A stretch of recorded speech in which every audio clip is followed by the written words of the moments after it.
సోదరులారా, ఈరోజు మహాత్మా గాంధీ జయంతి సందర్భంగా జోన్ కాంగ్రెస్ పార్టీ తరఫున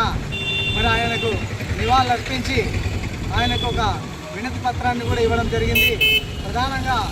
ఎందుకు వినతి పత్రాన్ని ఇవ్వడం జరిగిందంటే, మరి దేశంలో రాష్ట్రంలో జరుగుతున్నటువంటి మత రాజకీయం, కుల రాజకీయం నిజంగా చెప్పుకోవాల్సినటువంటి ఎవరు కూడా నిజంగా తలదించుకోవాల్సినటువంటి సిచ్యువేషన్లో ఈ దేశం, ఈ రాష్ట్రం పరిపాలన సాగుతూ ఉందని చెప్పేసి మరి మహాత్మా గాంధీ గారికి మరి కనీసం ఆయన మరి బతికునింటే నిజంగా ఈ యొక్క బీజేపీ కానీ ఇక్కడ ఉన్నటువంటి కూటమి ప్రభుత్వం కానీ ఆయన చేసినటువంటి మంచి సిద్ధాంతాలకు అనుగుణంగా మరి నాకు జరగాల్సినటువంటి పరిపాలన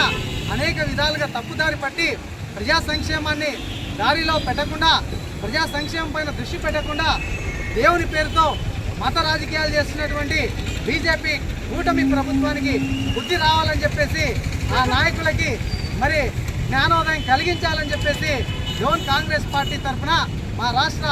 అధ్యక్షురాలు శర్మిలారెడ్డి గారి ఆదేశాల మేరకు, నంద్యాల జిల్లా అధ్యక్షుడు లక్ష్మీ నరసింహ గారి ఆదేశాల మేరకు మేము ఈరోజు మహాత్మా గాంధీ గారికి ఒక వినతి పత్రాన్ని సమర్పించడం జరిగింది. కాబట్టి సోదరులారా, ఒకసారి గమనించండి, ఈ దేశంలో మరి పేదలు ఉంటున్నారు,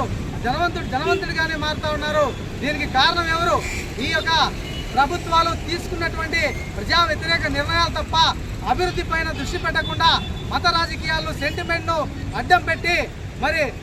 ఈ మధ్య కాలంలో మన ఆంధ్రప్రదేశ్లో లడ్డులో కల్తీ జరిగిందని చెప్పేసి ఒక బీజేపీకి సంబంధించినటువంటి